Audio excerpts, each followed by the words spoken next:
Hello friends, അസ്സാം വലൈക്കും. നാടൻ വിഭവങ്ങൾ കഴിക്കാൻ ഇഷ്ടപ്പെടുന്നവർ കഴിക്കുന്ന ഒരു വിഭവമാണ് കേട്ടോ ഉഴുന്നുവട. അപ്പോൾ ആ ഉഴുന്നുവടയുടെ റെസിപ്പിയാണ് കേട്ടോ ഞാനിന്ന് കാണിക്കുന്നത്. നല്ല ടേസ്റ്റി ആയിട്ട് വളരെ പെട്ടെന്ന് തന്നെ ഉണ്ടാക്കിയെടുക്കാൻ പറ്റുന്ന ഒരു വടയുടെ റെസിപ്പി തന്നെയാണ് കേട്ടത്.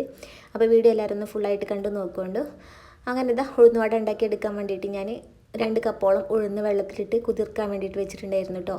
ഏകദേശം 2 മണിക്കൂറോളം കുതിർത്തെടുത്തിട്ടുണ്ട്. നല്ലോണം കുതിർന്ന് കിട്ടിക്കണം കേട്ടോ. അപ്പോൾ ഇനി നല്ലോണം കഴുകിയിട്ട് വെള്ളമൊക്കെ ഒന്ന് വാർത്തെടുക്കണം. അങ്ങനെ ഇതാ വെള്ളമൊക്കെ നല്ലോണം വാർത്തെടുത്തിട്ടുണ്ട്.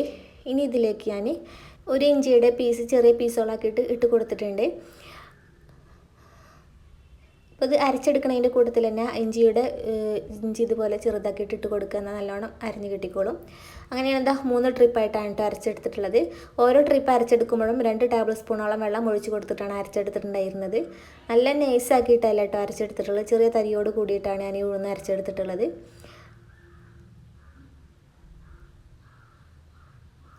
ഇനി ഇതിലേക്ക് ഞാനിതാ പാകത്തിനുള്ള ഉപ്പും കൂടെ ചേർത്ത് കൊടുക്കുന്നുണ്ട്. ഉപ്പ് ചേർത്ത് കൊടുത്തതിന് ശേഷം നല്ലോണം ഒന്ന് കുഴച്ചെടുക്കണം. കൈ വെച്ചിട്ടോ വിസ്ക് വെച്ചോ സ്പൂൺ വെച്ചോ ഫോർക്ക് വെച്ചോ എന്ത് വേണേലും വെച്ച് കുഴച്ചെടുക്കാം. നല്ലോണം ഒന്ന് കുഴച്ചെടുക്കണം എന്ന് മാത്രമേ ഉള്ളൂ കേട്ടോ. നല്ലോണം ഒന്ന് സോഫ്റ്റ് ആക്കിയിട്ട് കുഴച്ചെടുക്കണം. സോഫ്റ്റായിട്ട് തോന്നിക്കൊന്നുമില്ല, എന്നാലും ഉപ്പൊക്കെ എല്ലാ ഭാഗത്തേക്കും എത്തിയിട്ട് ഒന്ന് മാവെല്ലാം ഒന്ന് കുഴഞ്ഞ് കിട്ടണം. ആ രൂപത്തിലൊന്ന് കുഴച്ചെടുക്കണം. എന്നാലാണ് ഉഴുന്നുവടയുടെ ഉള്ളിൽ നല്ല പെർഫെക്റ്റ് ആയിട്ട് കിട്ടുള്ളൂ. അങ്ങനെ ഞാനിതാ സ്പൂൺ വെച്ചിട്ട് നല്ലോണം ഒന്ന് കുഴച്ചെടുത്തിട്ടുണ്ട്. ഇങ്ങനെ കുഴച്ചെടുത്താൽ തന്നെ ഈ ഉഴുന്നുമാവ് ഒന്ന് സോഫ്റ്റായിട്ട് തോന്നിക്കും കേട്ടോ. ടൈറ്റായിട്ട് ഇരുന്നിരുന്ന മാവ് ഒന്ന് സോഫ്റ്റായിട്ട് തോന്നിക്കും. ഒരു 8-10 ചെറിയ ഉള്ളി ഞാൻ ചെറിയ പീസാക്കിയിട്ട് എരിഞ്ഞെടുത്തിട്ടുണ്ടായിരുന്നു, അത് ഇതിലേക്ക് ചേർത്ത് കൊടുത്തിട്ടുണ്ട്. പിന്നെ ഞാനിതാ ഒരു 3-4 തണ്ട് കറിവേപ്പിലയും കൂടെ ചെറുതാക്കി കട്ട് ചെയ്ത് കൊടുത്തിട്ടുണ്ടായിരുന്നു, അതും കൂടെ ഇതിലേക്ക് ചേർത്ത് കൊടുത്തിക്കണ്. പിന്നീട് ഞാനിതിലേക്ക് ചേർത്ത് കൊടുത്തിട്ടുള്ളത് 1.5 ടേബിൾ സ്പൂൺ കുരുമുളക് ക്രഷ് ചെയ്തതാണ് കേട്ടോ. പിന്നീട് ഞാനൊരു 4 പച്ചമുളക് ചെറുതായിട്ട് അരിഞ്ഞിട്ട് അതും കൂടെ ചേർത്ത് കൊടുത്തിക്കണേ. ഇനി ഇതെല്ലാം കൂടെ ഒന്ന് കുഴച്ചെടുക്കണം. അതിന് മുന്നേ കുറച്ച് കായംപൊടിയും കൂടെ ഒന്ന് ചേർത്ത് കൊടുക്കണുണ്ട് കേട്ടോ. കായംപൊടിയും കൂടെ ചേർത്ത് കൊടുക്കുമ്പോഴാണ് കേട്ടോ വടക്ക് നല്ലൊരു ടേസ്റ്റ് ഉണ്ടാവുക. കായംപൊടിയും കുരുമുളകും കൂടെ ചേർത്ത് കൊടുക്കുമ്പോഴാണ് കേട്ടോ വടക്ക് നല്ലൊരു ടേസ്റ്റ് ഉണ്ടാവുള്ളൂ. വട കഴിക്കണതിൻ്റെ ഇടയിൽ കുരുമുളക് ഇങ്ങനെ ചെറിയ പീസുകൾ കടിക്കുമ്പോൾ നല്ല ടേസ്റ്റാണ് കേട്ടോ. അങ്ങനെ ചേരുവകളെല്ലാം ചേർത്ത് കൊടുത്തതിന് ശേഷം മാവ് നല്ലോണം കുഴച്ചെടുത്തിട്ടുണ്ടായിരുന്നു. എന്നിട്ട് ഇതാ കൈ നനച്ച് കൊടുത്തിട്ട് ഓരോ ബോളാക്കിയിട്ട് എടുക്കുകയാണ് കേട്ടോ. ബോളാക്കി എടുത്തതിന് ശേഷം കയ്യിൽ വെച്ചിട്ട് തന്നെ ഒന്ന് പ്രസ് ചെയ്ത് കൊടുത്തിട്ട് തള്ളവിരൽ വെച്ചിട്ട് ഒരു ഹോളിട്ട് കൊടുക്കുകയാണ്. വളരെ പെട്ടെന്ന് തന്നെ ഹോളിട്ട് കൊടുക്കാനും ഷേപ്പാക്കി എടുക്കാനൊക്കെ കഴിയും കേട്ടോ. ഉഴുന്നുവടയുടെ മാവ് ലൂസായി പോകരുത് കേട്ടോ. മാവ് ലൂസായി പോയാലാണ് നമുക്ക് ഷേപ്പാക്കി എടുക്കാനൊക്കെ ബുദ്ധിമുട്ടുണ്ടാവുള്ളൂ. അങ്ങനെ ഞാനതാ ഒന്നിട്ട് കൊടുത്തതിന് ശേഷം രണ്ടാമതും ബോളാക്കി എടുക്കുമ്പോൾ കയ്യിൽ നിന്ന് നനച്ച് കൊടുക്കണം കേട്ടോ. കൈ നനച്ച് കൊടുക്കുമ്പോഴാണ് കേട്ടോ കയ്യിൽ മാവ് ഒട്ടിപ്പിടിക്കാണ്ട് കറക്റ്റായിട്ട് ബോളാക്കി എടുക്കാനും ഷേപ്പാക്കി എടുക്കാനൊക്കെ പറ്റുള്ളൂ.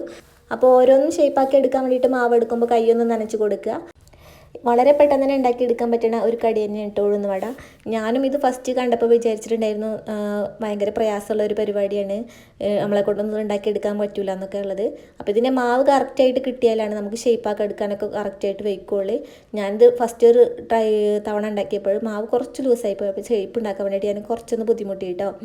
അപ്പോൾ എല്ലാവരും മാവ് കറക്റ്റായിട്ട് നോക്കുക, വെള്ളം അധികം ചേർത്ത് കൊടുക്കാതെ മാവ് കറക്റ്റായിട്ട് എടുക്കുക.